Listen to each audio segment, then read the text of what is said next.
Somebody in your life is dangerous, and you have no idea because dangerous does not look like what you think it looks like. You are picturing the wrong man. You are picturing loud. You are picturing threats, raised voices, a chest puffed out in a bar at midnight. Forget him. He is not dangerous, he is just loud, and loud men get read from a mile away and handled accordingly. The actually dangerous man is sitting 3 seats down from you right now, quiet, watching, saying almost nothing.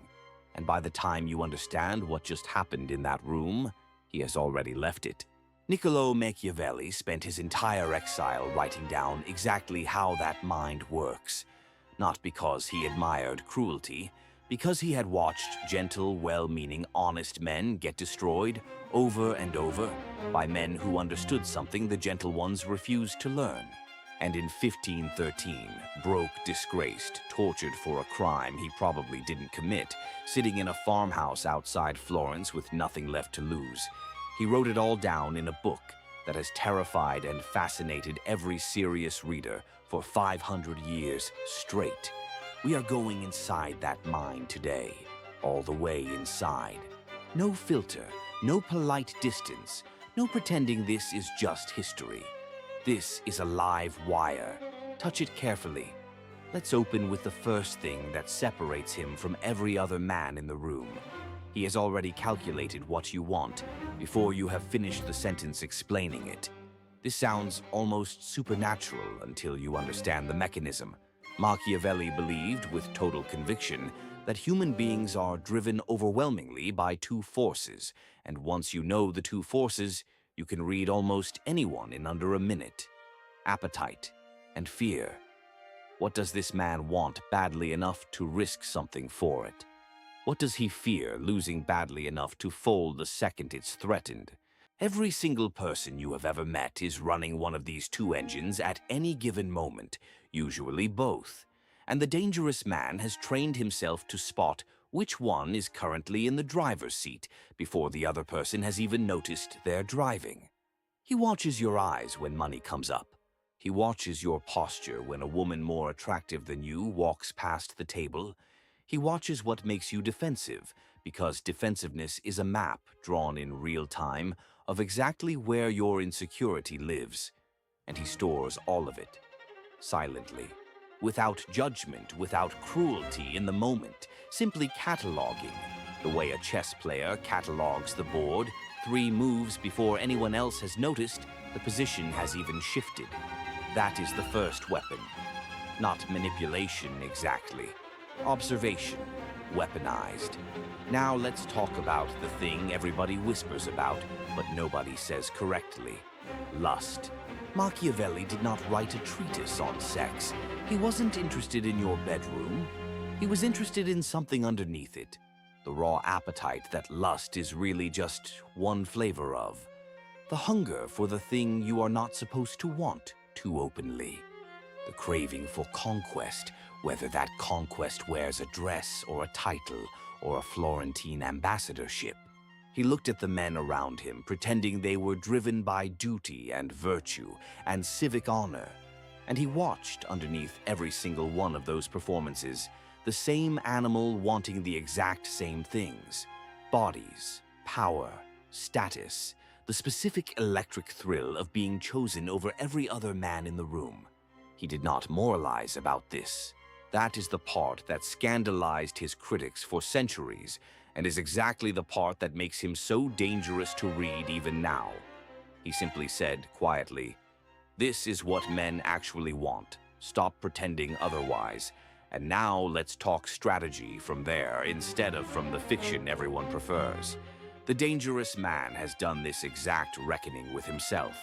He knows precisely what he wants, admits it without flinching, without the elaborate self-justifications everyone else builds to make their wanting sound nobler than I. And because he has already had that argument with himself and won it, he is not distracted by desire the way ordinary men are. He is fueled by it, pointed by it. The appetite that makes other men reckless, impulsive, easy to read, and easier to exploit becomes in him something closer to a compass. He knows exactly where he's going because he stopped lying to himself about why.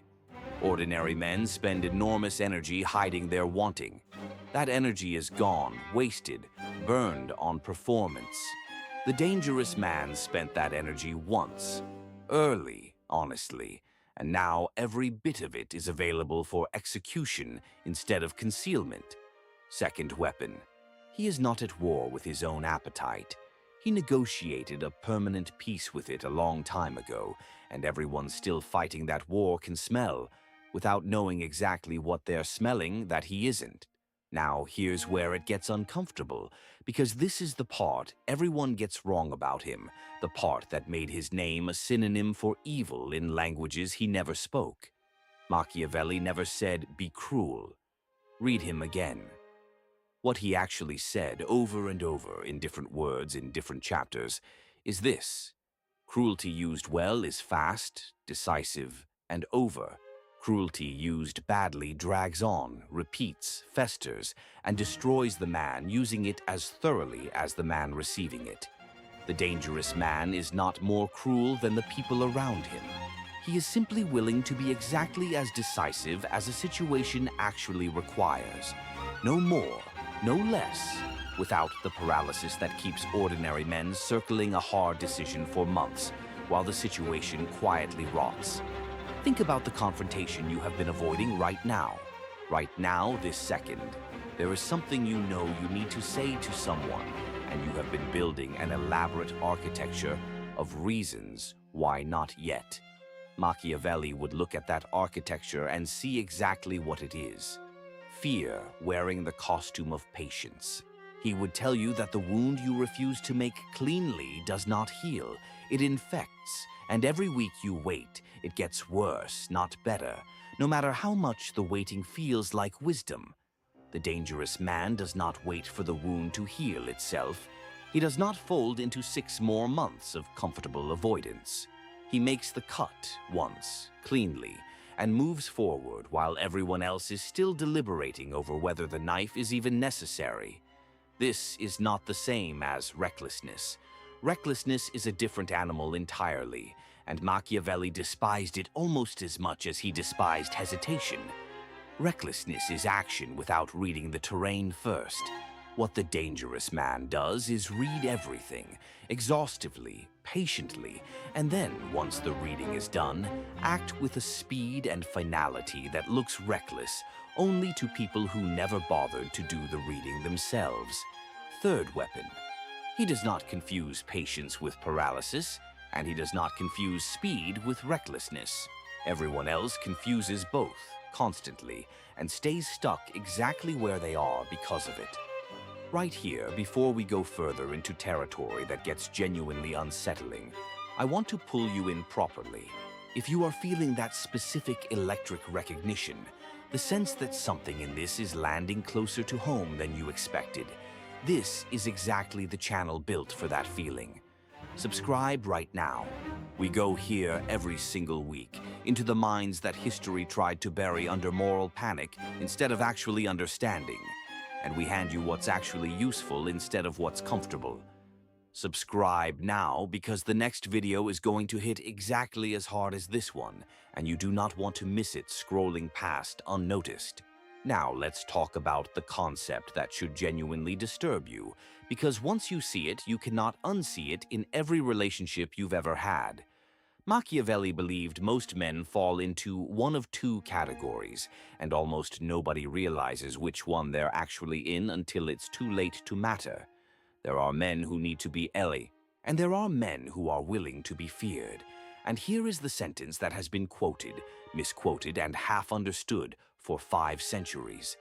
It is better to be feared than loved, if you cannot have both, because love is held together by an obligation which, since men are wicked, is broken at every opportunity for their own advantage.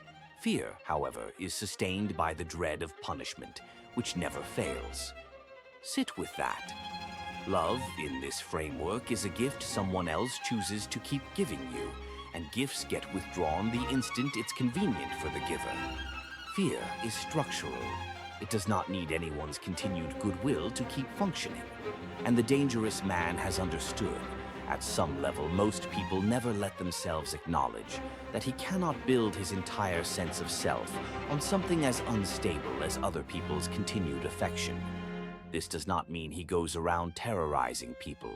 Machiavelli was explicit. Gratuitous cruelty is stupid. It manufactures enemies for no strategic gain whatsoever, and eventually those enemies coordinate. What it means is something quieter and considerably more chilling. The dangerous man has simply stopped needing you to like him in order to function. He will be warm if warmth serves the moment. He will be cold if coldness serves the moment. But underneath both of those performances, unlike the man who genuinely needs your approval to feel like himself, he is completely unmoved by whether you clap. That is what actually makes him unfoldable. Ordinary men fold because somewhere behind every hard stance is a hidden dependency on being liked, and the second that dependency gets threatened, they cave. The dangerous man severed that dependency a long time ago. There is nothing left in him for you to threaten by withholding your approval, because he stopped shopping for it. Fourth weapon, and possibly the most important one. He has nothing you can take from him by simply disliking him.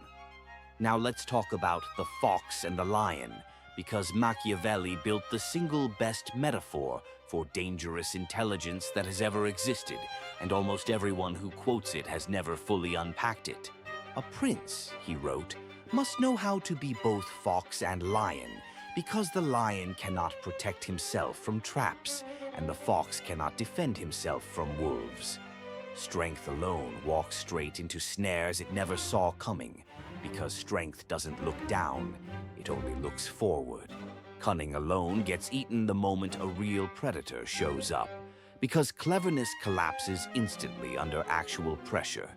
Watch the men around you and you'll start seeing this everywhere once you know to look for it. The purely aggressive man, all lion, no fox, charging every obstacle head-on, mistaking volume for strategy, and eventually stepping into a trap that his strength alone could never detect, because traps are invisible to force. They only yield to intelligence. Loud, predictable, and therefore easy to outmaneuver by anyone patient enough to simply wait him out. And the purely clever man, all fox, no lion, who sees every angle, plans every contingency, talks a devastating game in private, and then folds the instant real confrontation actually arrives, because cunning without spine collapses the second someone calls the bluff directly to his face. The dangerous man is neither, and both. He reads a room like a fox, quietly, patiently, cataloging appetite and fear the way we already discussed.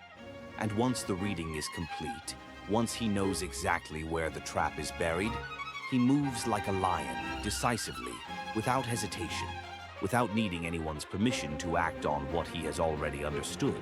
That combination is rare because it requires two skills that usually come at each other's expense. Most men develop one at the cost of the other. The fox becomes too cautious to ever strike. The lion becomes too impulsive to ever see the trap. The dangerous man spent years, deliberately, building both, refusing to specialize in the comfortable half of the equation. Now, let's go somewhere darker still, because there's a concept in Machiavelli that most modern readers skip past entirely, and it is arguably the most useful thing in the entire book. He wrote about Fortuna, the river that floods without warning and reshapes everything in its path, regardless of how good or deserving you are. And he made a claim that should function as a permanent operating instruction for the rest of your life. Fortune governs perhaps half of what happens to us, he said, but she leaves the other half, or close to it, to be governed by us, provided we prepare for the flood while the water is still calm. The dangerous man does not wait for the crisis to start building his character. He builds it in the boring months. In the ordinary Tuesday afternoons, nobody remembers, while everyone else is coasting, resting, enjoying the calm as though calm were the whole point of being alive, instead of simply the window in which you're supposed to be building dams. He is training when nobody's watching, reading when nobody's testing him on it, building alliances, skills, reserves, all of it permission to stop preparing. And then the flood comes, because it always comes, and the ordinary man is swept away, blaming fortune, blaming bad luck, blaming a universe that simply wasn't fair to him this time. And the dangerous man is still standing, not because fortune spared him. Fortune spares no one completely, but because he had already built the structure that turns a catastrophic flood into a survivable inconvenience. This is the part that should actually rattle you. Every single day you spend comfortable, unchallenged, coasting, is a day fortune is quietly getting ready to test whether you used it correctly. The dangerous man never forgets this, not for one relaxed afternoon. Let's talk about appearance now, because this is where Machiavelli becomes almost uncomfortably modern, 500 years ahead of a world that would eventually build entire industries around exactly this observation. He noted with total clarity that everyone sees what you appear to be, and only a few ever actually experience what you really are, and those few do not dare to challenge the opinion of the many, who have the majesty of the state to back them up. Translation stripped of the 16th century diplomacy. Most people are lazy judges. They will accept the surface reading of you and never bother verifying it, because verification takes effort, and effort is the one resource everyone is chronically short on. The dangerous man understands that perception is not decoration. It is a functioning tool with real consequences, entirely independent of whatever the underlying truth actually is. A competent man who reads as anxious will be treated as unreliable regardless of his actual competence, until he forces a correction the hard way. A man who projects total composure, even while quietly uncertain underneath it, will be extended trust and opportunity that an honest, visibly nervous man performing identical work will never receive. This is not about becoming fake. It's about refusing to let your indifference to your own presentation cost you outcomes you have actually earned. The dangerous man manages how he is perceived the same way he manages everything else, deliberately, without apologizing for the fact that the world runs on perception, whether he approves of that fact or not. Now let's close this the way Machiavelli himself would have wanted it closed, on the subject that terrified his contemporaries most: boldness. He wrote that fortune is a woman, and to keep her under it is necessary to beat and coerce her, and that she more often lets herself be overcome by men who are impetuous, rather than by those who proceed coldly. Strip away the specific metaphor, which has scandalized readers for 5 centuries, and will probably scandalize a few of you right now too. And what remains underneath it is the single most important operating principle in this entire philosophy. Hesitation feels like safety. It is not safety. It is simply a slower, more comfortable, more socially acceptable form of losing, dressed up so convincingly that most men go their entire lives never recognizing it as loss at all. They call it being careful. They call it waiting for the right moment. They call it 100 different things that all mean the exact same thing, which is that fear won the negotiation and hesitation is fear's favorite disguise. The dangerous man acts before he is completely certain, because certainty, in a world governed half by fortune and half by preparation, never fully arrives, and the man waiting for it is simply waiting to lose more slowly than the man who moved. He would rather act, get it partially wrong, adjust, and act again, than remain motionless, safe, comfortable, and completely irrelevant to his own life.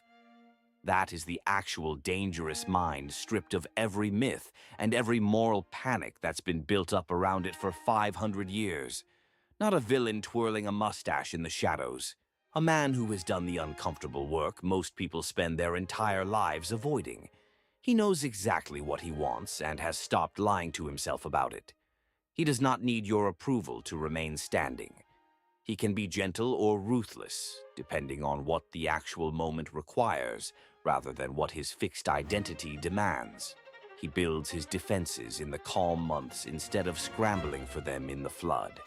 He manages how he's perceived without ever losing track of what's actually true underneath it. And when the moment to move arrives, he moves, while everyone else is still very sensibly, very safely, very comfortably deciding whether it's finally time. Machiavelli paid a brutal price for writing this down honestly. Tortured, exiled, buried in obscurity, understood only generations after his death by men finally brave enough to read what he actually wrote instead of what they assumed a man like him must have meant. You don't have to pay that price to use what he built. You simply have to stop being afraid of what you already know about yourself. Know your appetite instead of hiding from it. Stop trading your spine for approval that was never guaranteed to last anyway. Read the room like a fox and act like a lion the moment the reading is finished. Build your dam while the water is calm, because the flood is coming whether you're ready or not. And when it finally arrives, be the man still standing in it, unmoved, unfolded, and completely, unmistakably dangerous.